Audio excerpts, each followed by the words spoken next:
عودة قناة ماجستيك سينما المعروفة بقناة الفراشة للظهور مرة ثانية بعد غياب دام أكثر من 7 سنوات. اليوم رجعنا وياكم خبر راح يفرح هواي ناس، خصوصا عشاق الأفلام الأجنبية. بعد غياب طويل القناة تعود للبث مرة ثانية على قمر النايل سات. وإذا كنت من محبي الأفلام أو كنت تتابع قناة الفراشة سابقا، أنصحك تكمل الفيديو للأخير حتى ما يفوتك أي شيء مهم. بسم الله الرحمن الرحيم، والصلاة والسلام على حبيبنا محمد وعلى آله الطيبين الطاهرين.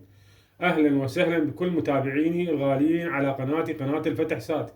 أحبائي، القناة كانت من أشهر القنوات السينمائية سابقا، وقدمت أفلام أكشن ورعب وخيال علمي وأفلام أجنبية مترجمة، وكان لها جمهور كبير جدا، لكن فجأة اختفت عن البث وبقت فقط بالذاكرة. واليوم ترجع بحلة جديدة وبث أقوى ومحتوى سينمائي متنوع، والأهم البث مجاني بالكامل بدون أي اشتراك.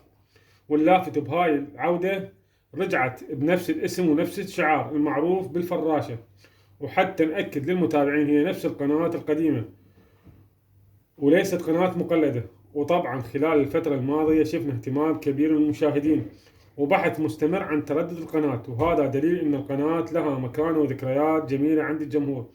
وبهذا الفيديو راح اشرح لكم واعطيكم تردد القناة وطريقة استقبالها بشرح مفصل مثل ما عودناكم كل مرة، حتى تشتغل وياكم بدون أي تعب ومشاكل. واعتذر وياكم من الإطالة، ولا تنسون دعمنا بلايك واشتراك بالقناة وتفعيل زر الجرس فضلا وليس أمرا، حتى يوصلكم كل جديد أول بأول. وخليكم ويانا نبدأ الشرح. أول ما نروح على قائمة الإعدادات ننزل على الحقل الرابع، حقل الترددات، أضغط عليه أوكي. أحبائي، للتذكير القناة ما راح تستوعبكم إلا تحذفون التردد وتنزلون من جديد. تعطي تحديد ومن ثم حذف باللون الأحمر. أحبائي، عندكم 4 ألوان: أحمر حذف، أصفر أخضر إضافة، تعديل أصفر، بحث أزرق. والألوان موجودة بالريموت، نفس الألوان الموجودة على الشاشة. أعطي حذف أحمر، ألغي التردد ونزل التردد من جديد. التردد هو 12646. أعطي إضافة باللون الأخضر ونزل التردد 12646. 12646. القطبية أفقي أو حرف H، معدل الترميز 27500. أضغط موافق أو حفظ، ومن ثم أعطي تحديد وبعدين بحث باللون الأزرق، وانتظر وياكم البحث.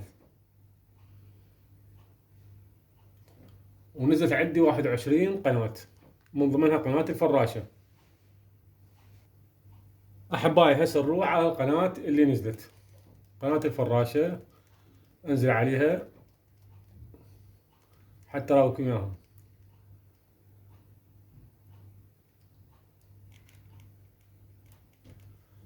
القناة هاي وياكم، ماجستيك سينما.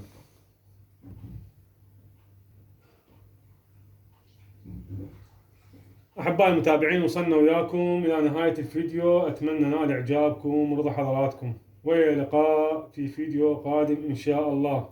أوقات سعيدة ودمتم بألف خير. تحياتي للغوالي.